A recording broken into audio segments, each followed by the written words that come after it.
Hi, I'm Stacy Hyde, and I'm back with another episode of Better Financial Health in 15 minutes or less. And today I want to talk about financial FOMO, fear of missing out, and what the hidden cost of chasing what everyone else buys. Because I think that's what people don't pay enough attention to. They see something bright and shiny, they want it, but they fail to take into account how it's going to impact them. So you may feel like everyone else is winning at money. You pull up their Instagram feed and they're at some super cool restaurant or cool vacation, or they've got some new car or something like that. Or the talk at lunch is about some hot stock that everybody's made all this money on, and you just feel like you're missing out. And we call that financial FOMO. But chasing what other people have can be a disaster for your own finances. So we need to understand why we're wired this way and what the risks are for chasing it.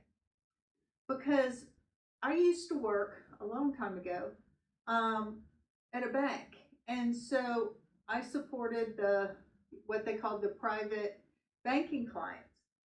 And what I saw there really proves that this was true, because so many of those people, they had really high incomes, but they also had a lot of debt. And we refer to that sometimes as big hat, no cattle. So it looked like they were extremely successful, but what they didn't have was equity. They made a lot of money, they owed a lot of money. And at the end of the day, they didn't really have anything because the bank and Uncle Sam had a lien on everything that they had. So sometimes you don't want to keep up with the Joneses because they're broke. And I think that's what we need to think about. And I think what's interesting to me is we think that, okay, FOMO only happens to young people. We hear a lot about the impact of social media on teenagers, but we see it in retirees.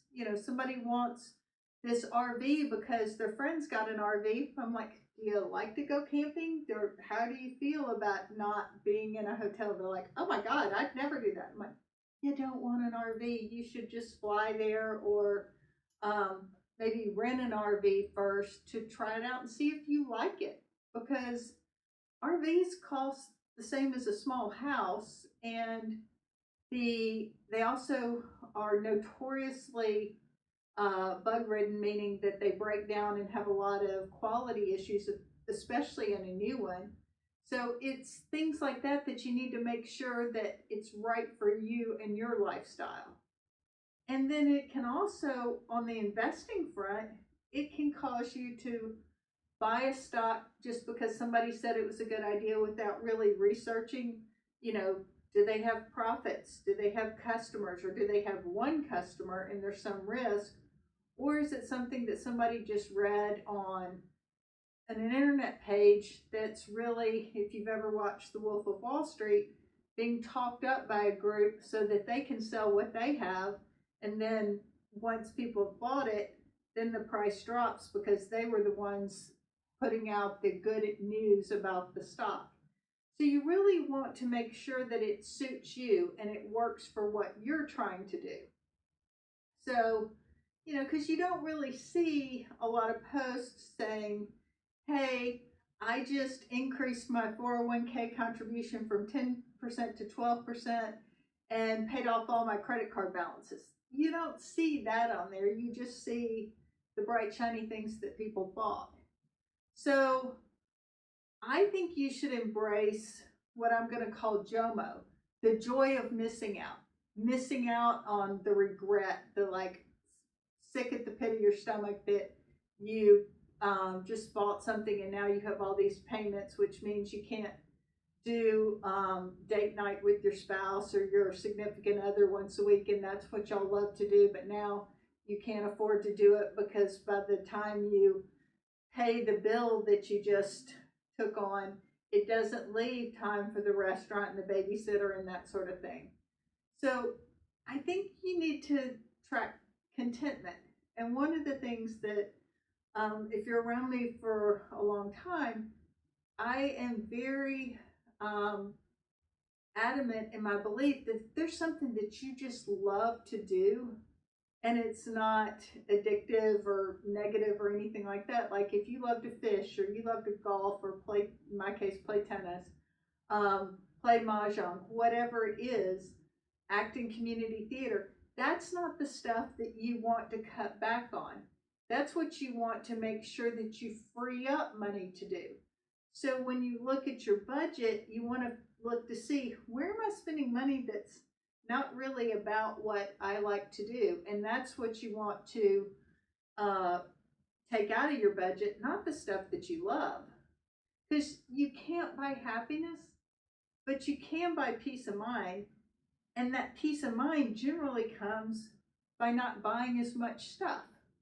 Um, and the return on that peace of mind and the return on not having that stress and being confident that you know that there's, even if something unexpected happens, you're going to be okay financially. That is, that's priceless. And so that's what you want to focus on is what do you want? You know, yeah, my friend got a new car and it's super cool. Guess what? I just love my Subaru and it does everything I need it to do.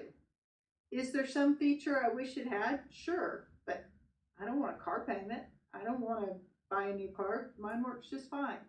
And so you have to decide what's important to you and embrace that because whatever somebody else is doing, it may, what you don't know is it may or may not be working for them.